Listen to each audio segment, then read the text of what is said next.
Hey guys, welcome to another 3count with Gino. Um, we're going to start this off because I didn't want to do a podcast yesterday because there's a lot of news coming in and there's even more that's just come in recently. We'll call it Black Friday, and we're going to give thoughts to these people. I know they're all got money and they're going to be fine. Toddy, even as Toddy here beside me, she's a little upset too. But several superstars have been released, some for the second time, some for the third. And a lot just a couple didn't make sense, but we're gonna get right to it. Um, Unfortunately, the first one released, and he announced it was Cedric Alexander. That dude is so extremely talented. I just don't know why WWE didn't do anything with him. And he kind of was in for a little bit, if you guys remember. And then he was in the 205 Live show. Had a great feud with Enzo Amore. Another one with Austin Aries when Austin Aries and before Austin Aries went insane. And then once cruiserweights went away, they kind of just didn't bother doing anything with Cedric Alexander for years, and then randomly part of the Hurt business, sorry. And him and Shelton Benjamin were tag team champions. A lot of people are saying he may go to AEW, but I don't think that's gonna happen solely due to the way they handled his wife, Big Swole. Also, what happened to Big Swole? Is she even wrestling anymore? If anyone knows, please let me know in the comments below, because I legitimately have no clue what happened to her after her feud with Britt Baker. Also, speaking about Britt Baker, different side note, she's no longer actually welcome in the AEW women's locker room. She's been told that by everyone back there. And everyone's calling for her to go to WWE, but you guys don't want Tessa Blanchard. That's a rant for a completely different day because there's proven facts once again about the evilness of Britt Baker and the immaturity of Britt Baker, but there's still no proof to anything Tessa's done or said. People just want to call her racist because they hear hearsay.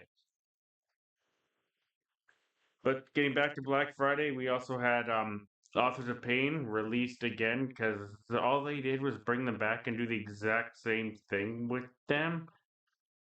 And to me, it makes no sense. Also, makes no sense why you'd have Karrion Cross have a stable and then for a couple of weeks you realize that that stable's not around him anymore. Even the Miz has kind of randomly disappeared from Karrion Cross, and I guess you could see from there the writing was on the wall.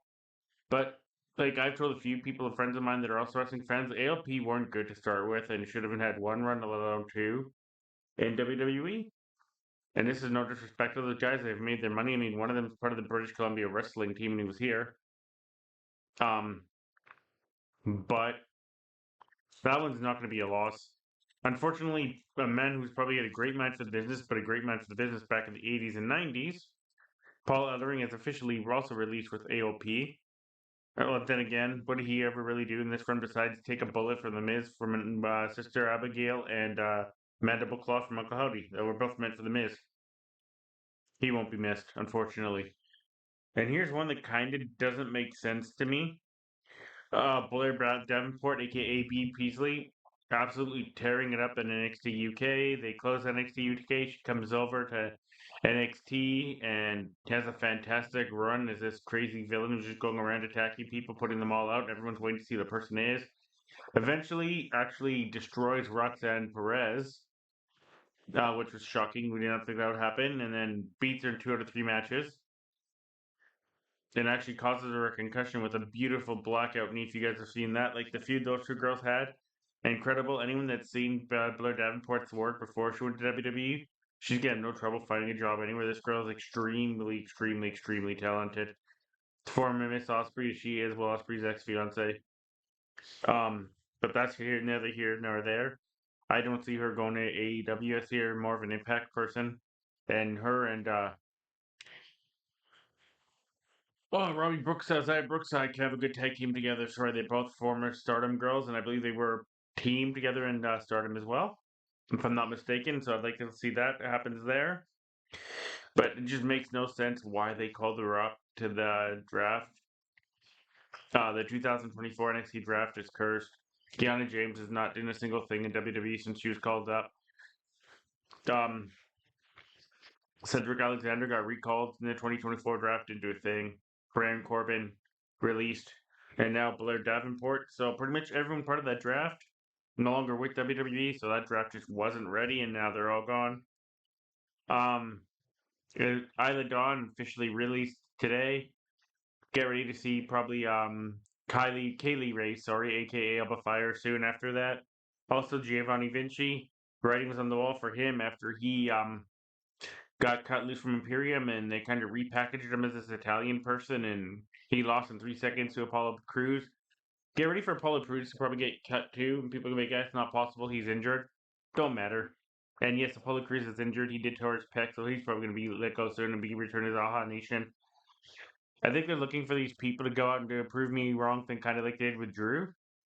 As Drew went on that insane run and had WWE had no choice but to bring him back in. Also let go, and this one I don't really care because they never really did anything for me at all. And the only reason they were there is who they were friends with. So I expect these two guys, the Good Brothers, as soon as Carl Anderson is healed from his injuries, to either be on Impact because they run the Impact Tag Team division, or AEW because they're friends with the Good Brother, the Young Bucks, Kenny Omega, and Okada. So either way, they're gonna be just fine. They're just not WWE style to me. They just did nothing.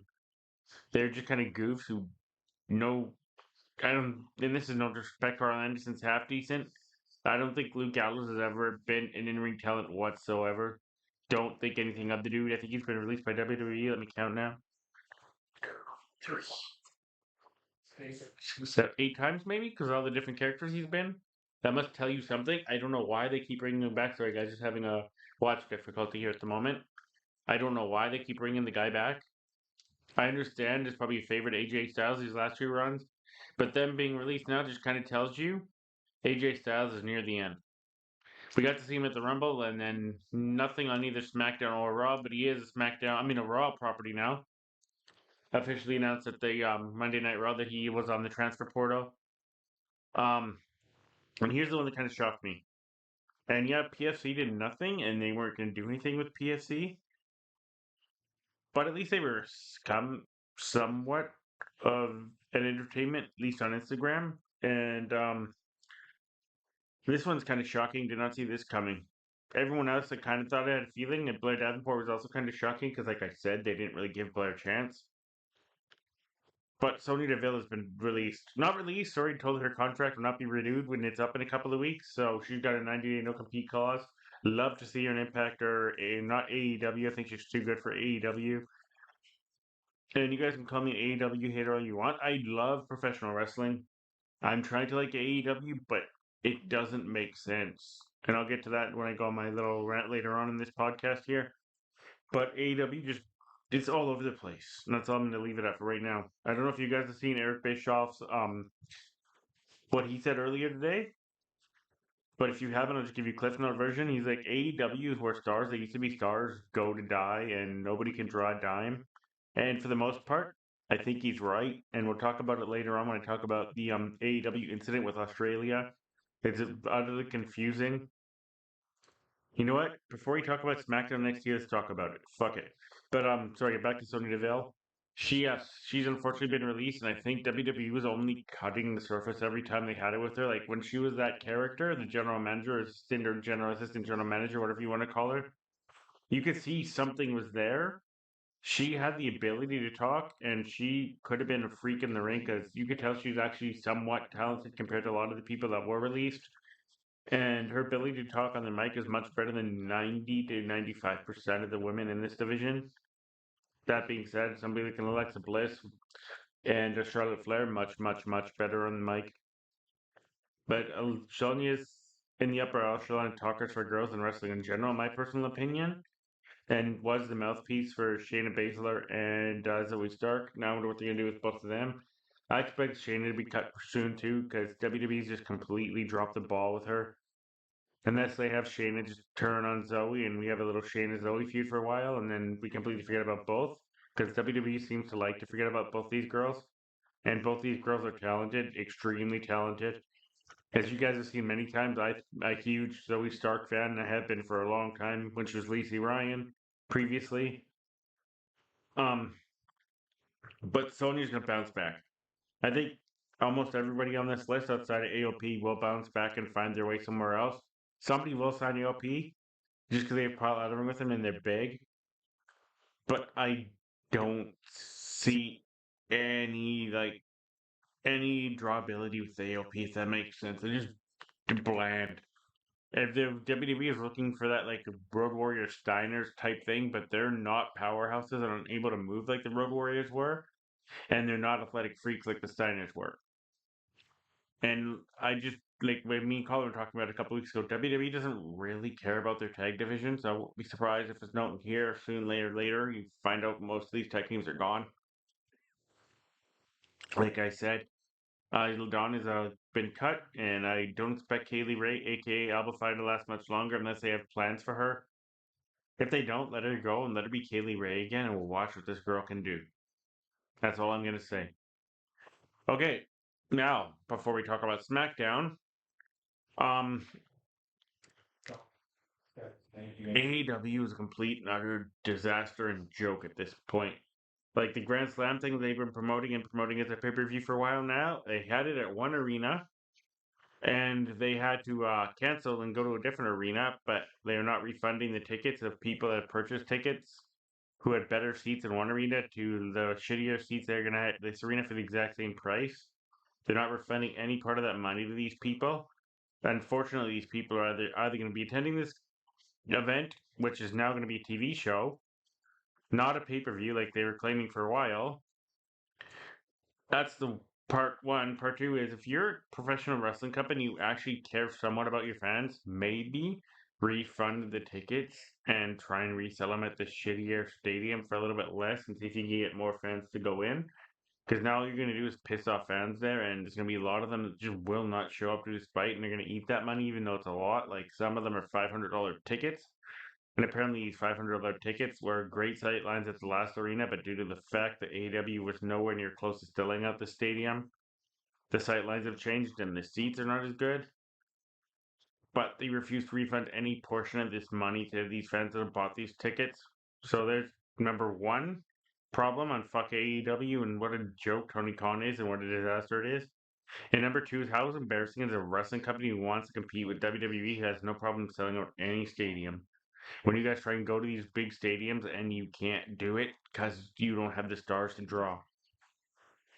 John Moxley is average at best. Edge is well past his best before date. Sorry, superstar cope, rated R superstar cope. Sorry, before his best, well past his best. FTR decent tag team, but that's ours a decent tag team. I like Will Ospreay, but Will Ospreay is not somebody I'm gonna pay top dollar for. He's not that draw to me. Like I know a lot of people love Ospreay and they'll pay to watch him. I have, and I paid what I paid. I don't think I'd pay much more than I did. Whereas I paid full price to go to WWE because they are ability to sell these stars and make you want to see these stars and their marketability of certain stars to make you want to watch them. It works. Also, AEW's inability to actually broadcast or tell people outside of the actual country, which is the United States, where to find the product is another issue with AEW. Whereas I was not aware until one of my buddies told me that you can actually see their Saturday show on USA now in Canada, whereas before you couldn't find it at all. Maybe market globally, Tony Khan. I know you're just a billionaire playing with your daddy's money, but have you not seen the differences in the two companies? Hell, for me personally, I think TNA's ran better than AEW. I mean, they at least they tell you that they're on Sportsnet in Canada. AEW makes no mention whatsoever at any point in the shows about being in Canada. WWE makes sure to mention the Canadian audiences and their audiences around the world. So does TNA. AEW seems to only care about the Japanese audience and American audiences. Tony Khan is a fucking wrestling mark who owns a wrestling company who's got a rich daddy that can afford to let him run a wrestling company. And good on him. But you can see the product is suffering, and I've said this repeatedly. I'm going to say it again. AEW just has dying WCW days written all over it to me. And I feel sorry for a lot of those guys that are in the company because a lot of them are talented and they'll be good mid card wrestlers for Impact or WWE or maybe go back to Japan where they came from. Kenny Omega could be a star if he goes to WWE and they market him properly because Omega's incredible. If John Moxley goes back at some point, they're going to make it some sort of a Shield storyline and he had to leave the company for a while to get away from Roman's ego. Edge can't go back. Christian can't go back. They're done. They're well past their prime dates. I'd love to see FTR go back. I don't know if they would. I know the Triple H guys. I just don't know if they'll go back. I've said this now and I'll say it again. I told my couple of my buddies who are wrestling fans. I think if they keep struggling like they're struggling now, and this might be a bold prediction, in 2027, there's going to be two wrestling companies left that are massive in North America, and that's Impact Wrestling and WWE. AEW will cease to exist. And I know Tony Khan has the money to keep it going. It's fans don't have the patience, or the care to watch something after it's faded for so long, like it has. Like, and I understand that their stories make no sense. The people they pick to go over half the time make no sense. Um, the fact that they've handed Mercedes Monet this pretty much indestructible iron clause where she's not allowed to lose, period, and now she's going to House of Glory to fight their recently signed new superstar, Megan Bain, who's been on 3 shows, and I saw a clip and is already a heel. She attacked Thunder Rosa, and sorry, side note, Thunder Rosa isn't good. I'm sorry. Like I know that AEW tries to push her, and people want to think she's good, and she like people want to sit here and nitpick at people like Tessa Blanchard and Charlotte Flair and other such stars like Alexa Bliss and all this other stuff. But watch a Thunder Rosa match. It's very predictable. It's very plotted. It's very slow, and she messes up quite a bit. A lot of the time she gets carried through matches, and if she's with somebody who's at her level or lower than her level, you can tell she messes up a bit because she gets lost, she gets confused. I never really been a Thunder Rosa fan, but I'm looking for a positive with AEW. Right. It's very hard to find one for the last year and a bit for AEW. Apparently, they've already scrapped the Jeff Jarrett and MJF storyline, which makes no sense whatsoever. Because for about 3 months, they were pushing Jeff Jarrett to be this massive babyface underdog who everyone wanted to be champion. Now they've just completely given up on that storyline without even making sense. I think it's from what I read backstage, Tony Khan just got bored of it. Okay, Vince McMahon. But like I said, like if you got in the comments below, if you guys can find something positive for me to talk about with AEW, because I'll be honest, when they first started, I was excited. There'd be some competition. It kind of reminded me, and I'm old enough to go back to the Monday Night Wars, and I'm pretty sure some of you guys that are watching this show are too. And I was excited for something. It'd be the Wednesday Wars, and it was for a while, and it just died because AEW started going downhill so quick. It wasn't even funny.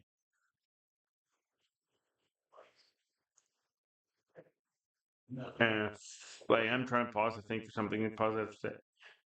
Positive. I got one. They made Julia Hart a star. They made Julia Hart a star, but they still keep trying to push Anna Jay down our throats. But at least we haven't seen Anna Jay on either show in a couple of months. Like after she went challenging for both titles, she just randomly disappeared. That's neither here nor there. Julia Hart, they're making a star, and that's one thing that makes me excited because that girl's actually good. She's kind of like a knockoff lower end Alexa Bliss, but she's still good. I can't wait to see her in the WWE because you know it's going to happen eventually. I don't know how much time she got left on her contract, but she'll be there eventually. And like I was sorry, one more thing, AEW stuff. I was discussing with a buddy of mine. How has Brody King not been champion by now? Like that dude is an absolute undestructible monster. Yet he's losing to guys that are 3 times his size and I meant less than him. Sorry, Brody King should be losing to little guys like Ricochet or Will Ospreay or sorry, any of those types of guys if he's booked properly. Like how WWE books Bronson Reed or Jacob Fatu. They know how to book big guys. I don't think Tony Khan truly knows what he's doing. I think he's got the young bucks in his ears just telling him things. Maybe now that Kenny's back, things might turn around. I don't know. I'm gonna wait and see. But that's my rant for the week, guys. Okay, let's get to it. We're gonna talk a little bit NXT and a little bit of SmackDown. Well, yeah, we're teasing. We're going even further into teasing the Cora Jade and Roxanne Perez breakup, aren't we? There was a three-person in-ring interview. Roxanne Perez, Bailey, Cord, and Julia. Pretty good shots fired at each other. All of a sudden, Cora Jade comes out of nowhere, attacks Julia, attacks Bailey, and Roxanne Perez is begging for Cora not to hit her, and Cora actually swings at her, misses, and Roxanne's looking at us like she's shocked. Excuse me, guys. It's been a long day. Um, if you're Cora, I mean, if you're Roxanne, why are you surprised? You've been taking a lot of shots at Cora lately. And also, side note, why are we putting Cora in NXT right now, putting her in that title picture when she's over here in this title picture with Masha Slamovich? Cora Jade doesn't win a belt in 2025 is a travesty. I don't think it's going to be the AEW, I mean, the Impact one, but I think Cora Jade should be at least NXT champion at least once, let alone North American champion. Speaking about North American champion, in 2 weeks' time at Vengeance Day, we have Stephanie Vacker, sorry, versus Fallon Henley. I was about to call her Tasha Price. Fallon Henley. She was able to beat JC Jane. Very entertaining match. Corey's Stephanie Vaquer, however you pronounce it, extremely talented girl. Also, we had the team of Zara and Saruka beat Gigi Dolan and Tatum Paxi. They're just jobbers. They're just very fun jobbers. That's all they are, unfortunately. We had a heel change. Kalani Jordan turns heel on oh Jesus Christ, the leader of the Shing Shing Squad. I can't think of her name right now. The Canadian girl. Carmen Petrovic, as she hits a crossface chicken wing, submits Carmen, snaps, and puts her in another one, and the referee reverses the division, all with Miss Parker, Jada Parker, at ringside. So we're gonna go deeper into that feud, I guess. And I guess Carmen's gonna be third wheel. And when are they just gonna end this thing with on the Adonis here? It just doesn't work to me, and I think a lot of the audience feels the same way. Huge return, huge return. Do do do do do do do do do. Do. Yes, Fandango is back in NXT due to this partnership with Impact Wrestling, but he's not calling himself Fandango. He's calling himself JDC of the system. So I'm clueless in this. Can you guys tell me why his name is JDC? I'm not too sure why. It's never really been explained. Is that like his initials or Junkyard Dick? I don't know. Junk Country Dick? I don't know. You guys, I'm not sure. You guys let me know on that one. We also had the team of Grayson Waller and Austin Theory beat Obafemi and Trick Williams. Trick Williams took the pin and afterwards was whipped like a government wheel with an actual leather belt by oh, I can always remember this guy's name. Well, the one they turned into DJ and then he attacked himself and now he's a heel full time. I can't remember his name. Sorry, guys. He's just not that important to me. Also, their Dawn is on a TV show now, and they're kind of further teasing that's finally falling apart. I don't see that happening. Also, Duke Williams is released. Duke Hudson, sorry, is released from NXT. Unfortunately, kind of a sad note there. That just pretty much progresses the fact that Chase U will definitely not be getting back together. The MVP of Chase U has been released, not from Chase U, from NXT in general. Good luck to him in his future endeavors. See what he does. Also, another side note for fuck AEW. Bear Bronson has been fired, and good on AEW for actually doing one good thing. Here's the positive. They did one good thing. They fired this piece of shit who's barely been accused several times of beating his fiance, and now he beat her so badly he stepped her on her throat and choked her with his foot on her throat, choked her unconscious until she passed out, and took her about 5 minutes to wake up. You know what I say to this guy? Put him in a prison and see how long it lasts before he has somebody making him choke on something that's not a foot. If you get my drift, you don't put your hands on a woman. Hell, I'm not even, for the most part, I'm not even a fan of intergender wrestling. I know that's fake. You just don't put your hands on a woman. Um. Also, we got a tease that Jordan Grace is headed to NXT very soon. As they said, she has signed and is going to be reporting to NXT soon. And there's also a tease for a faction that will be debuting at the end of, or at some point in Vengeance Day. Everyone believes it's Ricky Starks, but they're not sure the other three guys are. And for those of you who can say that they know that's Ricky Starks by the shallow out of his ears, and I love wrestling fans, maybe we should get lives. If you could tell what somebody looks like by a blacked out silhouette of his ears, you might have a problem. Just being honest with you guys. All right. Um, yeah, that's all that really happened on NXT this week. Decent show. Nothing too memorable. But JDC will be fighting Brian Pillman Jr., aka Alexis King, for the Heritage Cup. And the No Quarter Catch Crews have randomly disappeared after that feud. So, see, even WWE makes some weird ass mistakes, right? And they kind of also teased that we're going to get Lash Legend and Jakar Jackson versus Sal Ruka and Zarya at some point, probably the pay per view.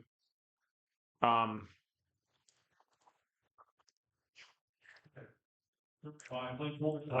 yeah, that's pretty much all the memorable things that happened on NXT this week.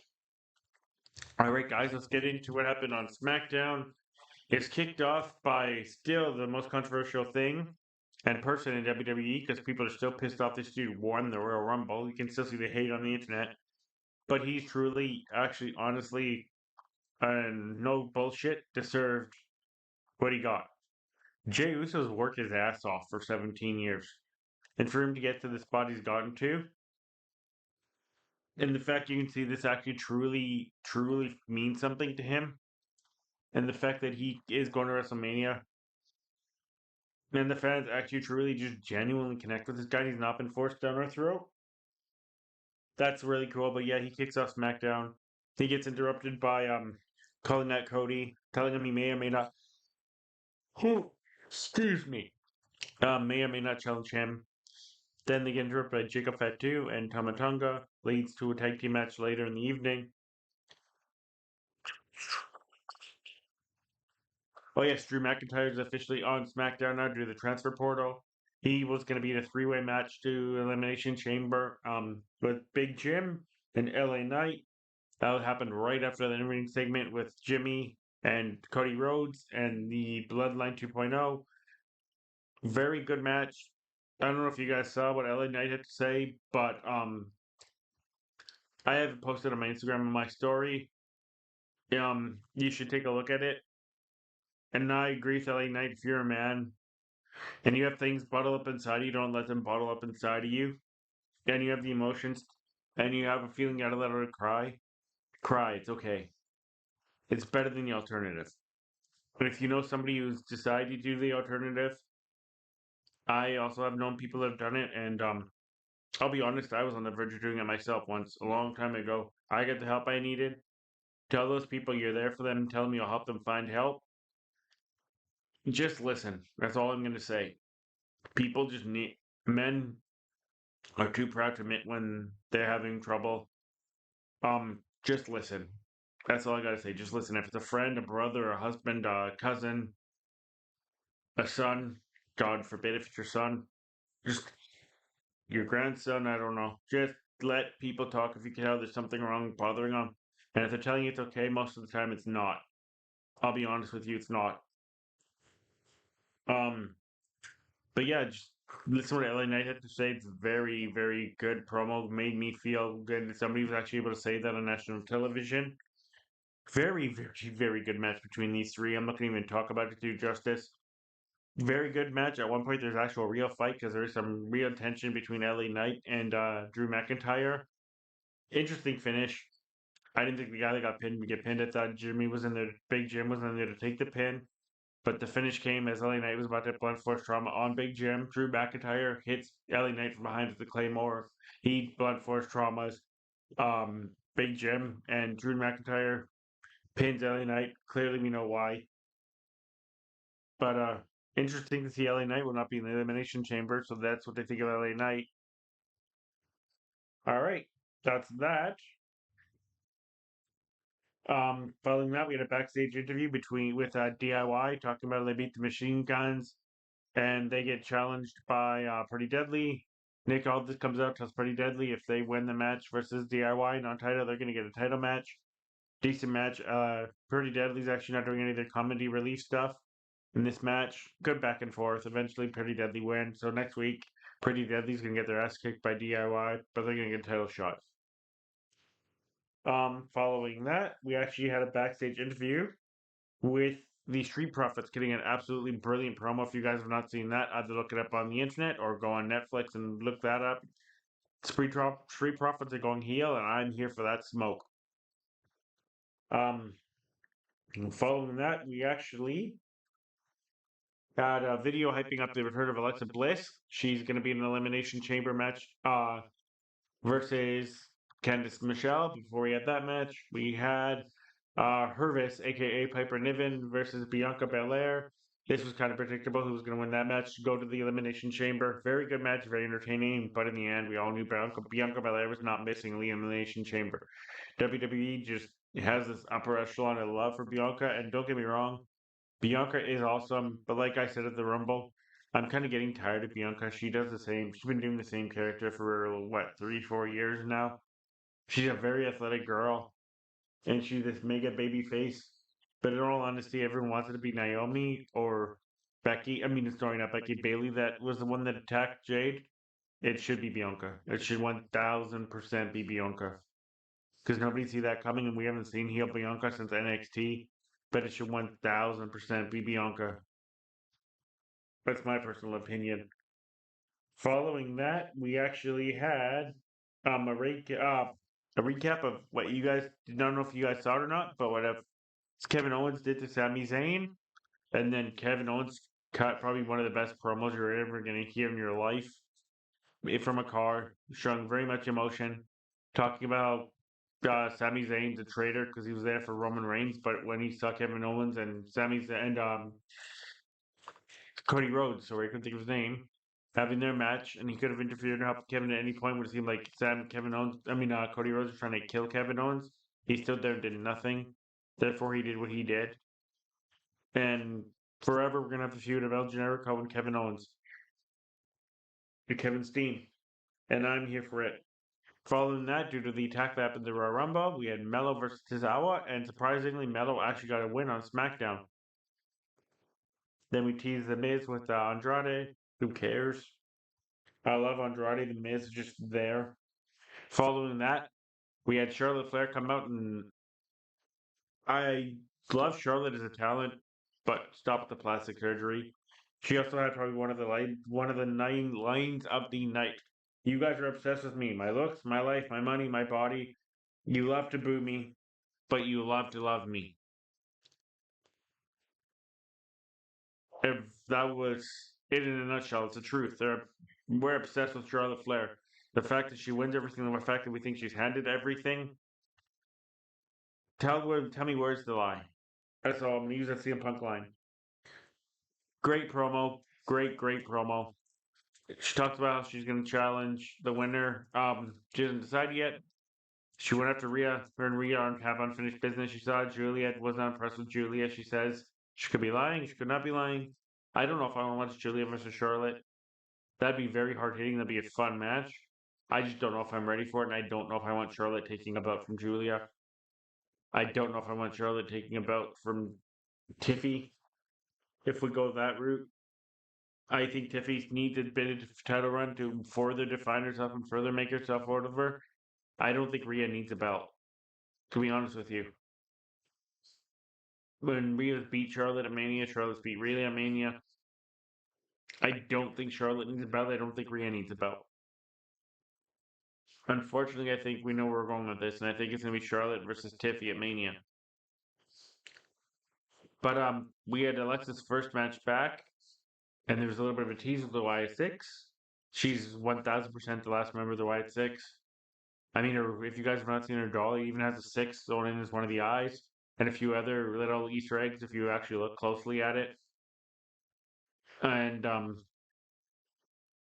you can tell she's still wrestling like she's possessed, like she is Alexa the crazy woman.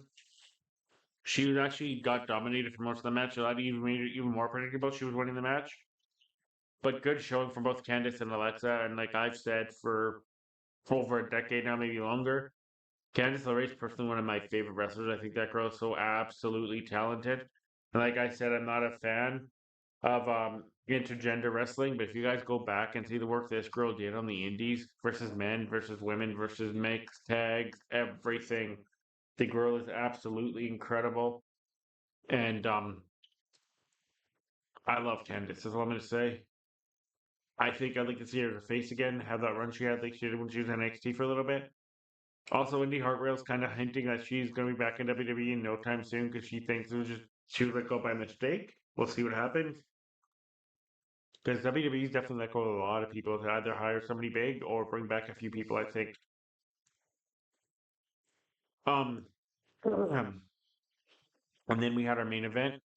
Jimmy and Jay win. I mean, sorry, Jimmy and Cody win, and then we had the return of Solo Sikoa. It was an okay match, kind of predictable, kind of the same thing we've always had for a while now. It's the Bloodline definitely sets up something decent going into our elimination chamber. But Solo is back, and now they're up to three.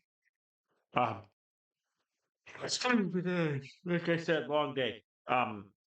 Also they're selling that Roman Reigns beatdown at Royal Rumble by uh, well, I can't think of his name now. Seth Rollins, Seth freaking Rollins.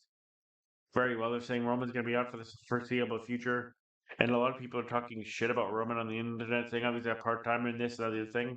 He's had cancer 3 times, you fuckers. Deal with cancer. Please just deal with it once and tell me he was a part timer. And Roman did not look well when you saw him at the Rumble. I don't think personally he looked kind of sick. And if it's back, and he came back to do one thing to make us happy, and I was got to go deal with that again, thank you, Roman. But yeah, Roman just didn't look right at the moment with me. I didn't want to say anything to anybody, but he just looked paler. He looked kind of older looking. He looked kind of worn out. Ah, but we're definitely getting Roman versus CM Punk versus Seth at Mania if Roman is actually not out with cancer. What a weird thing to say, right? But the guy's had cancer and he's beat it 3 times. So for those fucking people that are saying that he's just part timer taking money from people, fuck you. I've had a lot of people in my family lose their battle with cancer. I know what cancer does to people. I know what it did to my dad.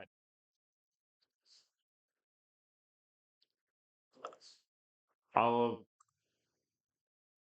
I'll be back later on in the week to predict Vengeance Day, but I'm gonna leave it at that note there because very, very good SmackDown, very good NXT. I don't know what the hell is going on with AEW, and I may even start reviewing Impact Wrestling soon because it's far much more enjoyable to watch than AEW at this point, and the talent I think is a little bit there compared to AEW. And also, side note, one more thing, guys. This Thursday coming up is going to be the last ever match for Josh Alexander in Impact Wrestling, and I believe he will be signing with WWE very, very shortly after that. And if you guys have not seen this, dude, tune in this Thursday. That's all I'm going to tell you. All right, peace out, guys.